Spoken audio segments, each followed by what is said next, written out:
guys, what's up? This is Millie here with the Flippin' Travelers. This is Tim, and we're here with another video. What a trip that was, across country from Florida. We are in California, as y'all seen in the last vlog. We're just gonna talk about pretty much our experience and what we thought about that trip. And what not to do. Yeah, what not to do, what to do. As rookies traveling across country. We've been RVing for about a year now, but it was our first cross-country trip that included boondocking, staying in places we are not familiar with, just going along with things that happen during a trip. First thing we have here is, what would we have done differently on this trip? What do you think, babe? Plan better. Better planning. Better planning. But I think we're gonna do some planning, man, because this is like the whole time driving, we're trying to plan and figure out where we're gonna go. Well, I think what's throwing us off is the storm. We like to do things sporadically. We plan, but not that much, where we don't want to be so scripted in things and just be so like, oh, we gotta be here by this day, we gotta do this by this day. But we realized that with this trip, you kind of have to have somewhat of a plan, because going with the flow can sometimes be a little challenging. Yeah. And the reason why I think it was important to plan a trip like this, because we had a deadline. Yes. If we didn't have a deadline, I think we would have been different. more able to be freely. I think the reason why we didn't plan is because usually we don't have deadlines and we're just going with the flow. We kind of got a little bit too used to that, but we had a deadline to be in California by April 8th. When on a trip like this, there's places you want to stop and see and explore. I've come to learn that it's hard to go as planned with a trip, because you run into places like this on the way that you might have not seen when planning your route. So it may set you back, but just gotta run with it. We wish we could have done more. We're grateful for the experience and being able to stop at the places we did. Yeah. But if we have more time, we could have definitely seen more. When you're traveling in RV, you only can cover so much ground at a time. We have a bug. You can only cover so much ground a day, or even every other couple of days, because your body is exhausted. Right.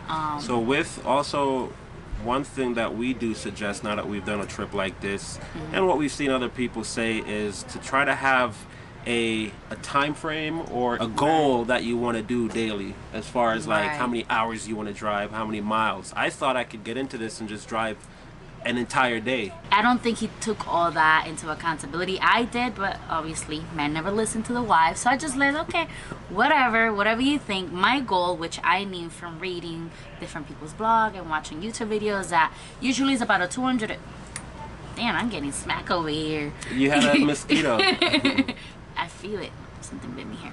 About 250 to 350 miles a day with an RV, because your body gets tired, your eyes gets tired, everybody gets cranky.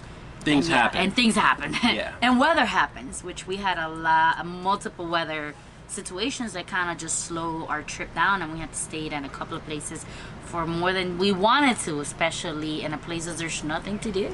Yeah, so that goes into prepare for things to happen. I think we thought we'll just be able to go smoothly throughout the trip, not thinking that, you know, bad weather may come, or we may have something that happened with the trailer or the truck. We didn't really pay too much attention to those things, which we probably should have. Maybe we should have left earlier and given more time, but anyhow, it was a lesson learned. We enjoyed the trip at the end of the day. So definitely preparing for things to happen. So we can touch a little bit on that. Preparing for, like Millie said, weather, which was one. Making sure you're always keeping up with the weather app. What's happening with the weather, because that's definitely going to say a lot about where you're going. Like, there was this particular area that we were driving through. It's called Barstow, California. I forgot. I think it's Highway 58. Correct me if I'm wrong. But there's very high winds there we didn't know of. There, if you're driving through there, make sure you're driving early morning, because the weather there is always crazy. Like, the winds, the lowest is usually between 15 and below, but the highest that I saw in the weather app, it could be above 30 miles per hour winds. So it's something to definitely look out for. Yeah, so I would say, you know, plan your trip and look at the weather app at least 2-3 days out, you know, ahead of time. Next thing I would say to plan for is you're gonna get flat tires. Thankfully, we were able to find a place, you know, that was like not far at all. They were available right away you know, to get the tire taken care of. You may get a blowout, things like that. You may have mechanical breakdowns. Have your paperwork, your warranty information, have all of that stuff at hand so that when something does happen, you're not digging around and you're searching for things, and it just creates more of a headache. I think we could have done a little bit better than that, having that information like right there. Okay, we've got a flat, where are we gonna go, who do we call, what protection do we have, and things like that.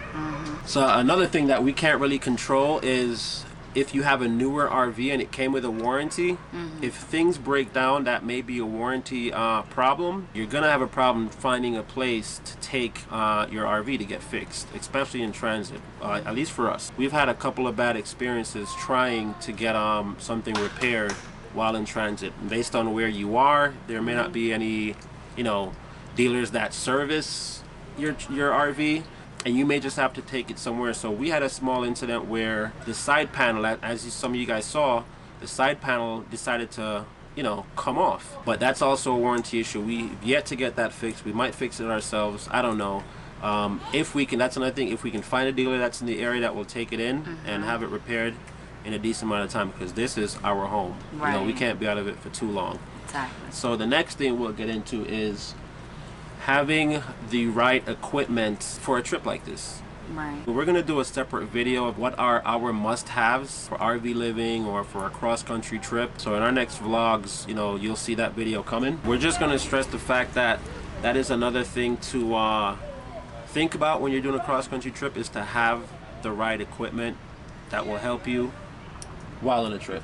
Right. So the next thing we will talk about is, and this goes back to us saying, you know, doing this in 2 weeks. Take your time when you're traveling. Even if you have a time frame, still take your time. Don't try to rush. We might have had some of that rushing sometimes because of the things that happened with the trailer, so and we had caused to make up the delays. time. So we had to make up time. We had to drive, what was it? We drove from White Sands, New Mexico to, I forgot what part of Arizona. It was a 5-hour drive that we did. We were having too much fun in White Sands, and we're like, all right, we're gonna pull this one off. And driving at night with an RV is not so much fun, especially because we notice there, especially through I-10, there's a lot of trucks, and they have no mercy in you. They're driving like 80 miles per hour, and you're like barely making it at like 55, and they're like, trucks are killing me. So, but she thinks she's driven for 2 hours. I'm driving in the dark where you can't see anything. Yeah, that's Millie's take on it. I like driving at night because it's very peaceful. It's not windy. It's just a smooth drive. But it's not safe. Yeah, because you can't see the trailer, you can't see the tires. I think I've seen a lot of RVers say that they don't like to drive at night. There's no need to. And the only downfall with driving at night is you don't get to see the scenery. That's the only other downfall is you know, for driving at night. The next thing we are going to touch on is route planning. And since Millie is our navigator, I'm going to let her I'm the touch on navigator, that. he's the capitan. So that's how we get along through our drives. I navigate us to places, and he drives us to places. Pretty much. Safely. So that's one thing you guys must have. If somebody's driving, the other person must be the navigator and take you places safely. That route planning. Okay, route planning, sorry. Got a little off track there. Make sure you have the apps that are suitable for you, that are going to help you plan your trip, as far as whether it's avoiding low clearance bridges, gas stations that can fit your RV, places that you can stay overnight if you needed to safely. There are places that when you're driving a long trip, they're very remote. They don't have any gas stations for probably over 150 miles or over 100 miles. So you're like, if you don't put gas at that one particular gas station that your rig can fit, you're doomed. And if you don't have extra gas tanks, you're doomed. Yeah, so you may be calling AAA or someone to come and get you some gas if you're not properly, you know, planning your route and seeing which gas station you're going to stop at next, or if you guys are what seeing a rest little area. smoke, I'm sorry. We have this mosquito repellent thing going on because mosquitoes here are like life. Yeah, the mosquitoes here in Cloverdale are pretty, because the river is not too far, so it can get pretty hectic. There's still going to be mistakes, guys. There's still going to be problems. As we had a problem going through Bakersville, we took the wrong turn. We saw a place that we wanted to go to, and we said we had to turn around, which was the farm. made the wrong turn and we ended up in some mountains. Bad route planning, but hey. Well, guys, we can't find a farm. I don't know. I think we took a turn we weren't supposed to. We took a wrong turn. We're in the middle of absolute nowhere. Nothing. And it's talking about Bear Mountain Boulevard. It was a spur of the moment Sometimes taking the wrong turn makes, I mean, we saw the most beautiful mountains we've seen in a long time. So we truly, even though it was a wrong turn, we truly enjoy the route that we took to get to the farm. So yeah. And it wasn't all bad. Yeah, that goes into like whenever you're doing a trip like this, guys, things are gonna happen, but it's very important to just try to have fun. You know, try to have as much fun as possible and, you know, share those memories and things like that. And that's the reason why we're doing this YouTube channel. Not only to share the experience with you guys, but also for us to look back and say, oh my God, we were there. We had so much fun. Because honestly, prior to doing YouTube, we've traveled so much, even across country. And we're like, wait a minute. I don't really remember. We have a lot of pictures. We have pictures, but it's not the same. They can get piled up. They definitely do. If you guys know that when you guys take 1,000 pictures in your iPhone and you try to look back and it's like, oh man, I can't even find that picture. So, yeah. Yeah. So again, have fun when traveling. Take your time. Have your proper, you know, route planning. Put the Navigator to work. Prepare for those things to happen when you're, you know, on the road. It's not the end of the world. Worst comes to worst, you have your home with you. You can just take a nap, make something to eat, you know, whatever you need to do. Just relax and have fun. So we have 2 videos coming up. One video is must-haves for a cross-country trip. Apps to use in a cross-country trip that has helped us get here where we are now. We just wanted to share really quickly our experience on this cross-country trip, what it was like for us. Will we do it again? We have no choice. We're not living in California for the rest of our lives, so in the future, I forgot about that. Yeah, we gotta go back home to Florida. So or if not Florida, we gotta go other places. So, oh man, I forgot to say how much did we spend on gas? Oh my gosh. You guys don't want to know. That was actually another thing, guys. We wanted to. Should we touch on that? All right. So another thing with planning, one thing to think about, guys, especially you guys with families out there, you want to plan food, your meals, what things are going to cost you. Yes. Gas. That's probably between gas and food. That is probably going to be one of your most expensive. It really depends if you have a gas truck or diesel truck. We have a gas truck, so we spend a lot of gas. I think we spend between gas, food, exploring, things to do, campgrounds, campground fees, and I think those are probably the majors right there. Closely to $2,000, or maybe a little bit more. Or maybe a little bit more. Yeah, but we were more sporadic. Like again, things like weather is gonna, you know, get in the way of that. So you may have to stay somewhere for 2 nights or more. So also have planned for like a cushion. And then gas spending in some places is literally like $2 more. Like once we cross the border in California, it literally went up like by $2. And if you're putting gas in a very remote area, gas will be close to $5 a gallon. So those are things to kind of be considered.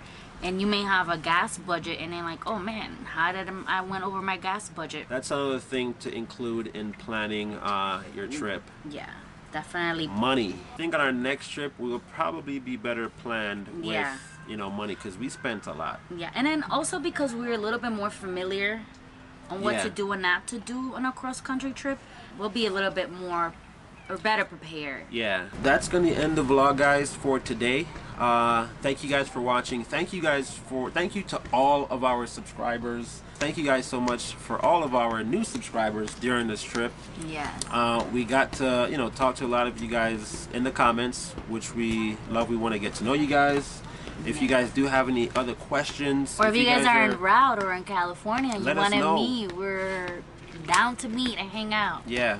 You guys can teach us something where you are, or you know, something we may not know. Trust me. I don't know. At heart, we're still newbies. We're learning as we go still, and we're just taking it day by day. Like we don't know everything about RVing. We're learning as we go. Like, yeah, and we try to show it as it is, as we've done in the previous vlogs, and we'll continue to do that. So. Yeah. I think that's going to be it, guys. If you guys like the video, give it a thumbs up.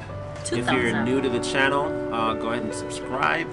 And turn on the notifications. We will see you guys next time. Next time. Peace out.